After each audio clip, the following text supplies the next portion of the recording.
আসসালামু আলাইকুম এভরিওয়ান, কেমন আছেন সবাই? আশা করি ভালো আছেন। ওয়েলকাম করতেছি আমার নতুন একটি ভিডিওতে। আশা করি ভিডিওটি ভালো লাগবে। তো রেসিপিতে চলে যাই। এখানে আমি 1 কাপ ময়দা নিয়ে নিলাম, আপনারা চাইলে আটা দিয়েও করতে পারবেন।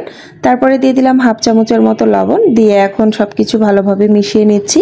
তো মিশিয়ে নেওয়ার পরে এখানে আমি পানি দিয়ে একটা ডো তৈরি করে নিব। নর্মাল টেম্পারেচারে থাকা পানি দিয়ে একটা ডো তৈরি করে নিতে হবে, আর কোনো কিছুই মিশাতে হবে না।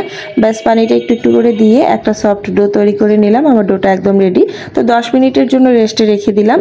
আর এদিকে আমি একটা বড় সাইজের আলু সিদ্ধ করে নিয়েছিলাম, সেই আলুর মধ্যে দিয়ে দিলাম পেঁয়াজ কুচি, কাঁচামরিচ কুচি, লবণ আর ধনিয়া গুঁড়া আর জিরার গুঁড়া একসাথে আমি দিয়ে দিয়েছি হাফ চামচের মতো। দিয়ে এখন ভালোভাবে মিক্স করে নিচ্ছি। আপনারা চাইলে এখানে আরও অন্য কোনো ইনগ্রিডিয়েন্টস অ্যাড করতে পারেন, বাট আমি কিছুই দেইনি।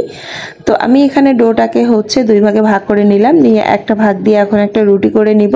তো রুটিটা করে নিচ্ছি, একটু ময়দা ছিটিয়ে দিয়েছি যাতে করে লেগে না যায়, যেহেতু ডোটা একটু সফট আছে। তো ময়দা ছিটিয়ে দেওয়ার পরে রুটিটা খুব ভালোভাবে করে নিলাম গোল করে। তো আমরা যেভাবে রুটি খাই সচরাচর সকালের নাস্তায়, ঠিক সেভাবে রুটিটা করতে হবে। আমি যে আলু ভর্তাটা করে রেখেছিলাম রুটির উপরে দিয়ে সম্পূর্ণটা ছড়িয়ে দিয়েছি, আর এখন ঘুরিয়ে ঘুরিয়ে একটা রোল করে নিচ্ছি। তো একটু পানি দিয়ে মুখটাকে আটকিয়ে দিলাম, এতে করে খোলা যাবে না। তো রোলটাকে একটু চেপে চেপে নিচ্ছি, তারপর একটা চাকুর সাহায্যে কেটে নিব। একটা বড় সাইজের আলু আর 1 কাপ ময়দা থাকলে এই নাস্তাটা বানানোটা খুবই ইজি, আর বেশি কিছুর প্রয়োজন হবে না। ঘরে থাকা আপনার হাতের কাছে যেগুলো আছে সেগুলো দিয়ে নাস্তাটা করে নিতে পারবেন। তো আমার এদিকে নাস্তাগুলো সাইজ করে কেটে নেওয়া হয়ে গিয়েছে। আপনারা চাইলে যে যার মতো সাইজ করে নিতে পারবেন, বাট আমি এভাবেই করে নিচ্ছি। একটু হাত দিয়ে চেপে চেপে দিচ্ছি, তারপরে এগুলোকে তেলে ভেজে নেব। বাকি অর্ধেকটা ডো যে আমি রেখেছিলাম সেটা দিয়েও আমি নাস্তা তৈরি করে নিয়েছি। আর এখন আমি কড়াইতে তেল দিয়ে দিয়েছি, তেলটাকে একটু গরম করে নিয়েছি। তারপরে এই নাস্তাগুলো এখন তেলের মধ্যে দিয়ে উল্টিয়ে পাল্টিয়ে ভালোভাবে ভেজে নিচ্ছি। তো একটা সুন্দর কালার আসা পর্যন্ত আমি অপেক্ষা করব, যে এত সুন্দর একটা কালার আসবে না, আপনি দেখে চমকে যাবেন যে এত সুন্দর কালার এসেছে। আর এই নাস্তাটা খেতেও কিন্তু দারুণ মজা লাগে, আমার ছেলে ভীষণ পছন্দ করে। আর মরিচের পরিমাণটা আমি একটু কমই দিয়েছিলাম, যেহেতু আমার ছোট বাচ্চা খাবে। আর আপনারা চাইলে ঝালটাও বেশি দিয়েও করতে পারবেন যদি আপনাদের বাচ্চা না খায়।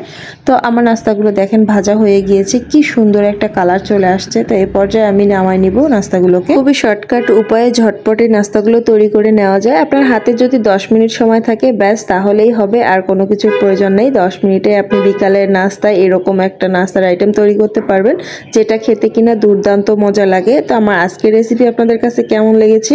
যদি ভালো লেগে থাকে লাইক কমেন্ট শেয়ার করে দিতে ভুলবেন না। আর অবশ্যই অবশ্যই অবশ্যই বাসায় ট্রাই করবেন।